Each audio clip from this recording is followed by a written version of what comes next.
നമസ്കാരം. വിഷ്ണു വലികാട്ടിലാണ്. കുരിശുമുക്കിൽ ഇന്ന് രണ്ടാമത്തെ അപകടമാണ് ഈ നടക്കുന്നത്. ഇപ്പോൾ രണ്ട് കാറുകൾ തമ്മിലാണ് കൂട്ടിയിടിച്ചിരിക്കുന്നത്. ഇവിടുത്തെ സിഗ്നൽ സംവിധാനത്തിൻ്റെ പോരായ്മ കൊണ്ട് മാത്രമാണ് ഇവിടെ ഇപ്പോൾ ഇത്തരത്തിലൊരു അപകടം ഉണ്ടായിട്ടുള്ളത്. ഇപ്പോൾ ഈ രണ്ടുപേരും കുറ്റക്കാരല്ല. ഇതിന് മുൻപേ വന്ന ഒരു വാഹനം ഈ റെഡ് സിഗ്നൽ കാണിച്ചു നിൽക്കുന്ന അവിടെ നിർത്തുകയുണ്ടായി.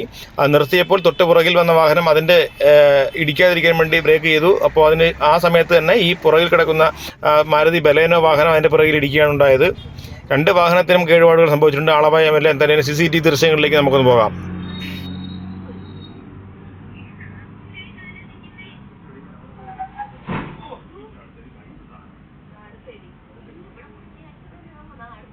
ഈ ദൃശ്യങ്ങളിൽ വളരെ വ്യക്തമായി കാണാം. മുന്നിൽ പോയ ഒരു വാഹനം അവിടെ സ്ലോ ചെയ്യുന്നു. അപ്പോൾ ഈ തൊട്ട് പുറകിൽ കിടന്ന വാഹനം സ്ലോ ചെയ്യുന്നുണ്ട്. ആ സമയത്ത് തന്നെ പുറകെ വന്ന ഈ ബലേനോ വാഹനം അതിൽ ഇടിക്കുകയാണ് ഉണ്ടായത്. ഇവിടെ ഇത്രയും ലെങ്തിൽ ഈ സിഗ്നൽ സംവിധാനം ഏർപ്പെടുത്തിയേക്കുന്നതിൽ വന്ന പിഴവ് തന്നെയാണ് ഇതിന് കാരണം.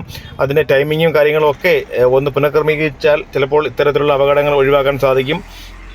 നിത്യേന ഈ സിഗ്നൽ സംവിധാനം ഇവിടെ മനസ്സിലാക്കാത്തത് കൊണ്ട് തന്നെ ഇവിടെ ഡ്രൈവർമാർ തമ്മിലുള്ള വാക്കേറ്റവും അതുപോലെ തന്നെ തെറിവിളിയും ഒക്കെ ഇവിടെ സർവ്വസാധാരണമാണ്. ഇപ്പോൾ ഈ സിഗ്നൽ സംവിധാനം ഇവിടെ നിലവിൽ വന്നത് മുതൽ എന്തായാലും വേണ്ടപ്പെട്ട അധികാരികൾ ഇതിൽ ഇടപെട്ടേ മതിയാവൂ. ഇടപെട്ട് ഈ പ്രശ്നത്തിന് പരിഹാരം കണ്ടേ മതിയാവൂ എന്നാണ് നമുക്ക് പറയാനുള്ളത്.